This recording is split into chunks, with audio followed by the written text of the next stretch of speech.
La République démocratique du Congo, mon pays, a vécu pendant longtemps cette réalité. Les Congolais de mon pays ont vécu pendant une longue période le front courbé jusqu'à ce qu'il y ait cette inspiration génique et divine du père Boka et du professeur Lutumba à travers de notre hymne national, les débouts congolais, qui nous parlent à l'impératif « dressons nos fronts » qui ont été longtemps courbés et pour de bon, prenons le plus bel élan dans la paix. L'hymne étant l'indicateur de l'identité de tout peuple, moi je me demande, où va mon pays? Est-ce réellement nos fronts que nous dressons? Ou alors que nous nous contentons par nous-mêmes à les courber davantage? La grandeur de toutes les nations fortes et puissantes du monde a été préparée et provoquée. Ainsi, toute nation qui s'éveille grande, forte et puissante doit préparer et provoquer sa grandeur. Et en parlant de la grandeur, je ne fais pas allusion à la superficie. Mon pays, la République démocratique du Congo, occupe une surface de 2 345 410 km². Ça paraît vaste, mais je vous rassure qu'il y a bien plus vaste que cela. Le sous-développement ou encore le développement d'un pays dépend de la disposition mentale de son peuple et de ses dirigeants. C'est ainsi qu'on peut disposer de toutes les bonnes idées et de toutes les richesses, mais lorsqu'on ne met pas en valeur ces idées et lorsqu'on n'exploite pas avec efficacité et efficience ces richesses, cela ne représente rien, donc aucune valeur ajoutée.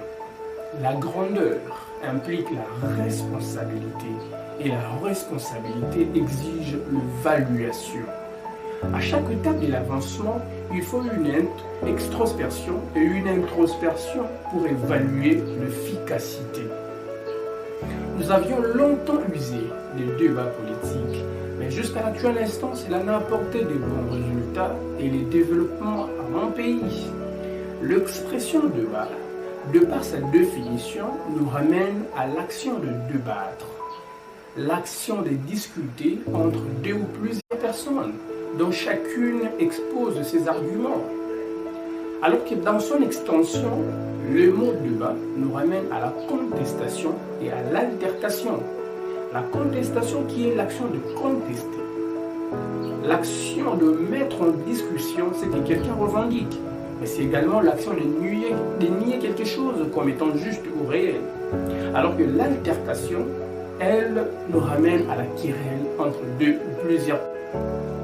En agissant ainsi à un responsable qui évalue ses actions, je constate bel et bien que l'expression débat dans mon pays a été beaucoup plus utilisée par son extension, c'est-à-dire contestation et altercation.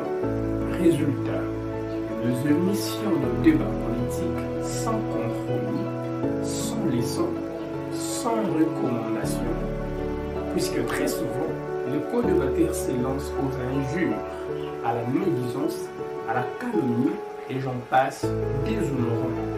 Mais ce qui est encore plus grave, c'est qu'avec la philosophie adoptée des débats politiques, les gens s'accrochent beaucoup plus aux personnes plutôt qu'à la raison. Et cela nous divise davantage et nous empêche à être ensemble pour parler unité et développement. C'est ainsi qu'il est grand temps de nous poser différentes questions, seules de savoir qui sommes-nous, de grands esprits, des esprits moyens ou alors de faibles esprits, puisque les grands esprits échangent sur les idées, les visions et les programmes. Les esprits moyens, eux par contre, discutent les événements, alors que les esprits faibles discutent les gens, ils parlent sur les personnes. Un pays de grands esprits est un pays de renaissance, alors qu'un pays de esprits moyens est un pays d'espoir. Mais je vous dis qu'un pays de faibles esprits est un pays médiocre. Vous êtes journaliste et souvenez-vous du nombre de fois où vous n'avez pas été en mesure de désannoncer vos émissions Tout simplement parce que vos co-débatteurs n'arrivaient pas à se maîtriser et manquaient de la tolérance linguistique. C'est ainsi qu'il est plus que temps de changer la thématique. Faisons des échanges politiques sur les idées, les visions et le programme, à la place de débats politiques sur les personnes.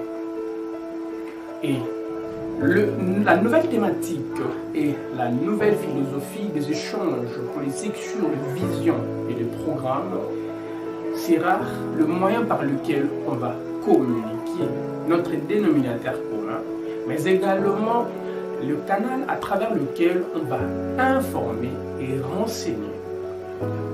Et échanges politiques sur le vision, le programme auront dorénavant des recommandations, des leçons et serviront de base pour la bonne gouvernance, le développement durable et l'unité dans la raison. Je suis l'ingénieur Kievan Kieto Lazare, un qualiticien et un professionnel international. Je fais partie de la société d'intelligence DDA ProInt, une e-entreprise qui a pour produit de vente l'intelligence. Nous assurons le développement durable en professionnel international. Pour avoir régulièrement de nos réflexions, suivez, consultez et contactez-nous à travers notre page Facebook en tapant juste sur votre barre de recherche DDA-ProInt, ainsi que sur tous nos autres comptes pour avoir de nos informations et nos coordonnées. DDA ProInt, avec nous, par nous et pour nous au quotidien, dans la vision de la satisfaction de générations présentes sans compromettre celle de générations futures, et cela dans l'approche économique, sociale et environnementale. Si vous avez aimé cette réflexion, faites comme l'avait suggéré Youssoufa dans sa chanson Entourage, envoyez cette vidéo à 3 personnes de votre entourage, qui l'enverront à 3 personnes de leur entourage, qui l'enverront à 3 personnes de leur entourage, et qui l'enverront à 3 personnes, et ainsi de suite. Rendez-vous à la nouvelle recette de la matière grise. À très bientôt.